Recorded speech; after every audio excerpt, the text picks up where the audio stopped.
Hey everybody, hope you're doing well. I want to give you a little bit of encouragement today. And I'm going to start that by reading from John chapter 14. If you love me, you will keep my commandments. And I will ask the Father, and he will give you another advocate to be with you forever. This is the Spirit of truth, whom the world cannot receive, because it neither sees him nor knows him, but you know him, because he abides with you, and he will be in you. I will not leave you orphaned. I am coming to you. In a little while, the world will no longer see me, but you will see me. Because I live, you also will live.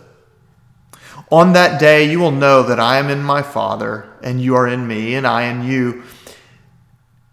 They who have my commandments and keep them are those who love me. And those who love me will be loved by my Father. And I will love them and reveal myself to them. As you hear these words, I don't mean to get all mystical on you, but man, you read these words and you can't almost help it. There's so much going on here. I will ask the Father, and he will give you another advocate, somebody else besides me, to be with you forever. It's a Spirit of truth. He will not leave. He will be with you, and so I will be with you. I am coming to you, but it will be the Spirit of truth. And in a little while, the world will no longer see me, but you will see me. And because I live, you also will live. And that day you'll know I am in my Father, you are in me, and I in you. And wow.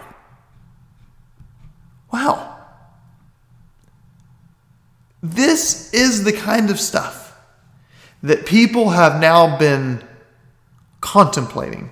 This is the kind of stuff that people have now been going out in the desert and spending years thinking about. This is the kind of stuff that people have holed up in some seminary or some theology department and thought about every day of their life.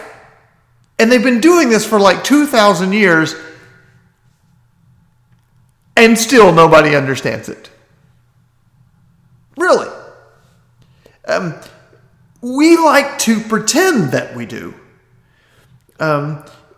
We like to pretend that it makes perfect sense, this Father, Son, and Spirit Trinity thing. But when you actually start reading this and thinking about it, you just kind of go, whoa, this is real? This is happening?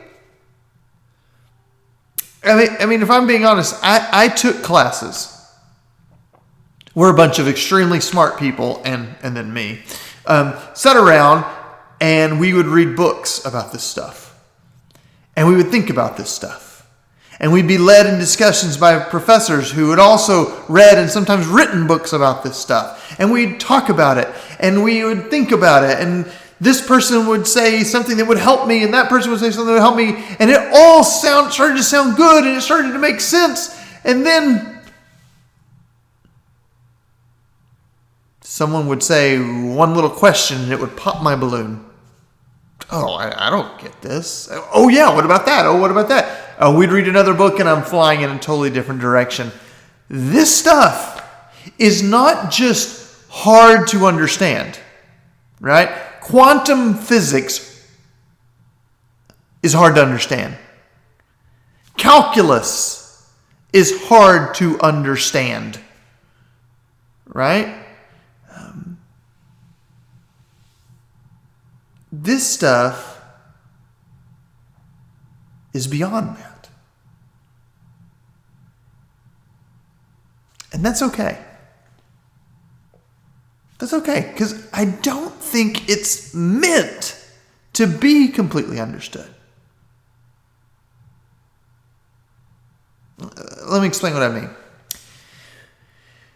Some of this is saying things like, we're kind of all wrapped up together, right? There's God and Jesus, the Spirit. There's us in with Jesus, but then given the Spirit. But we're in with God because we're in with Jesus. And we are in the world, but not of the world. And we know the world, but the world doesn't know. But we are a part of the world, and we share with the world.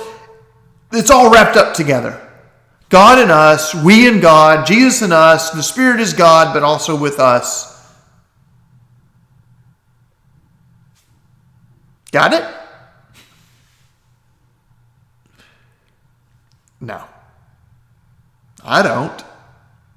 I don't completely understand it. As a matter of fact, the older I get, I think the less I understand it. Or perhaps the more willing I am to admit that a lot of it I just can't get. But that's okay. I think as Jesus talks about this, he's talking with his disciples, these people he loves, these people who he's close with, these people who he has shared life with. I don't think his big concern is you guys got to completely understand this. Like tonight, you got to get this or we can't. No. I think the real danger that night would have been believing they had it all figured out. Oh yeah, that makes total sense. We got this. No. Because Jesus doesn't call us forward in life to live in this air of certainty about how everything works. No, Jesus calls us forward in life knowing we don't have it all figured out. In fact, believing we have it all figured out is one of the most dangerous things humans ever do. And so the point, I don't think, is to understand it. The point isn't to completely get it. The point is to experience it.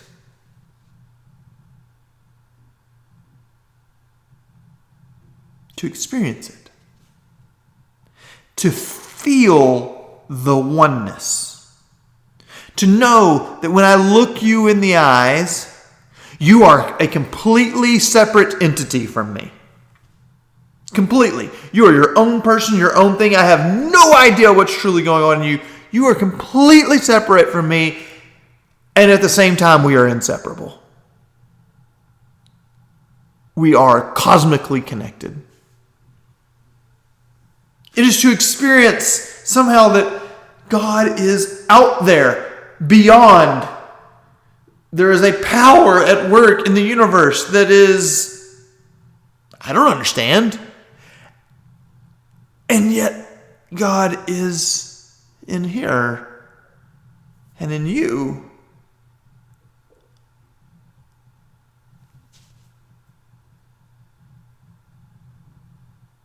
For a couple of thousand years, kind of the mystical branch of the church, the mystics in our world even, have been constantly calling us back to the idea that life and the universe and God are all mysteries. That love and connection is mystery. And it's not something we can ever truly understand. It's not something you can lay out in a formula and it makes perfect sense. It's a mystery that is meant to be explored and experienced. You can read all the books you want about a relationship like a marriage. You can read all the books you want.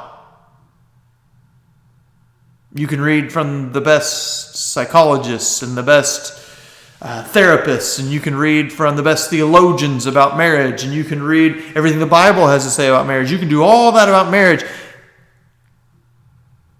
But until you are in a relationship,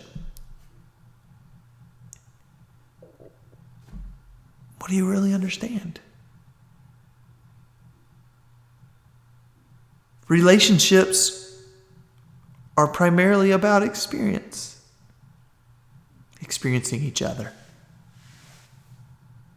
And so that's what these verses are calling us to. It's calling us to experiences, not understanding, not this perfect logical thing, but an experience of the world, of each other, that leaves room for mystery.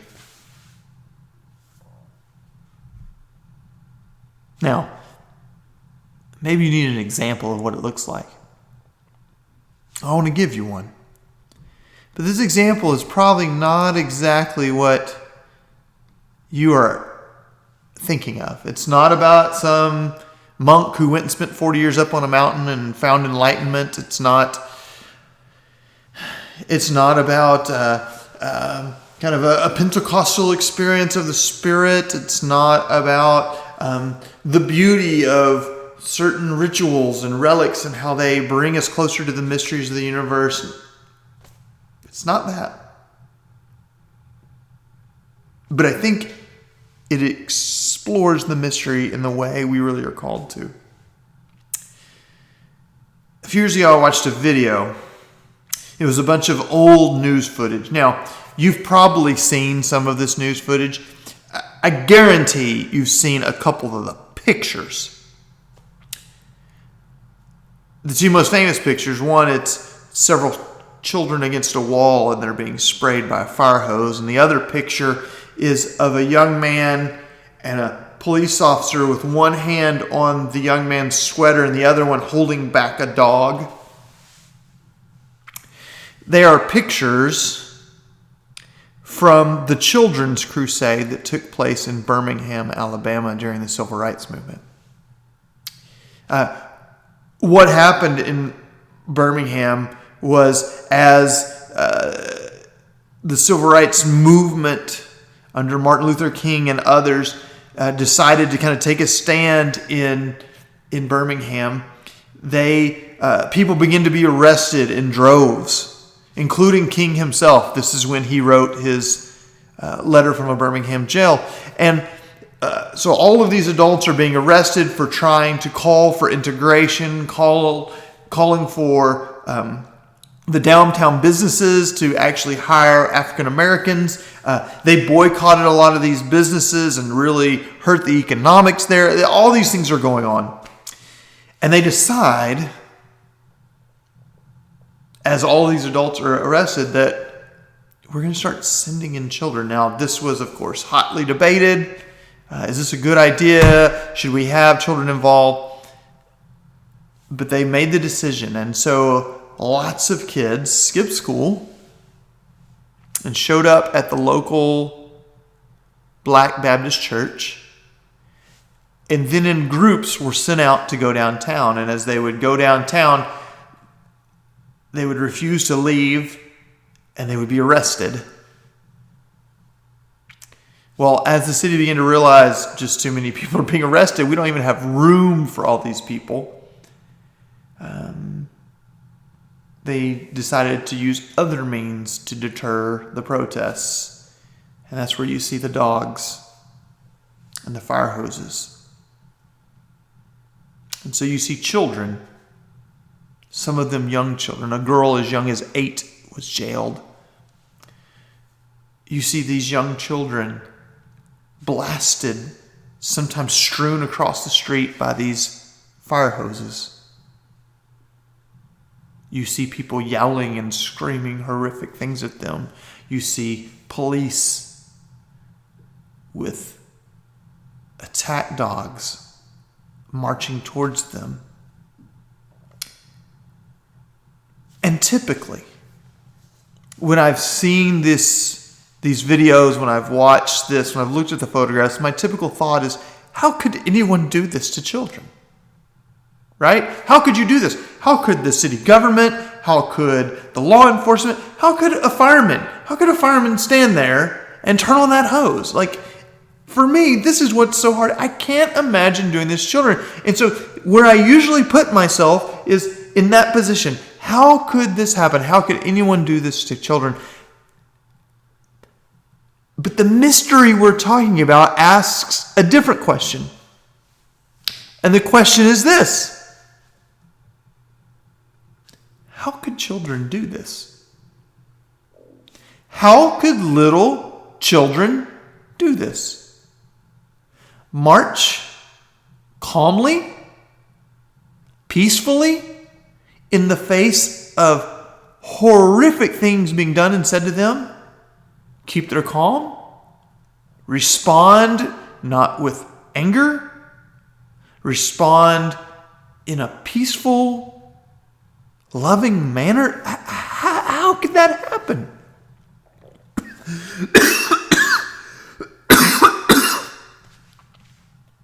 It's a mystery. It is. What these children did is a mystery. But it's a mystery we glimpse and we know a little piece of. It's a mystery, but it has its basis in these verses we read, because these children had seen the good in themselves even though other people hadn't seen it. And they'd seen the good in each other. And I think they'd even seen the good that was possible in some of these people doing these horrific things to them. And ultimately, there was something in them that made them feel like they were a part of something bigger, grander than themselves.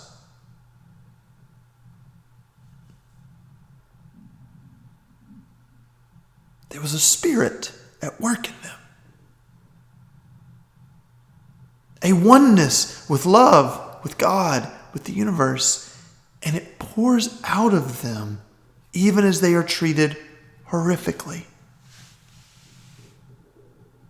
You see, that's what we want. Whatever was in them that day. But I can't explain it to you. I can't say, fill an X with Y, and you'll get what those kids had that day. It's something you have to experience. But I will say this. If you want to experience it, it is very clear from this passage that it comes through one means: relationship. You are in me, I am in you. God is in me, God is in you. The Spirit is coming to be in you. I am with the Spirit. I will not leave you orphaned. I will not leave you without relationship.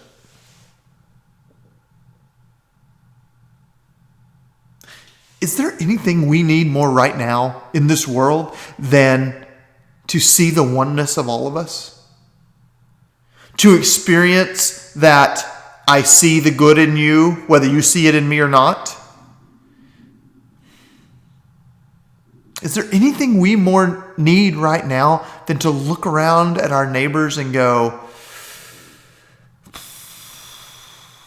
God is calling me to oneness with you?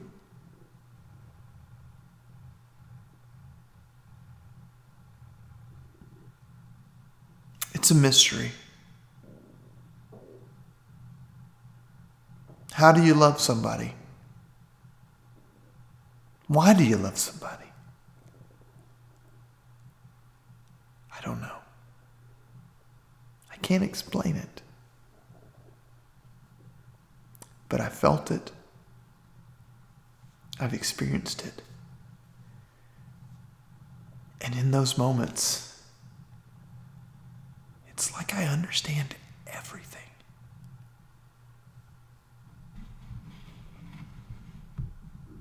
Maybe you've had that feeling too.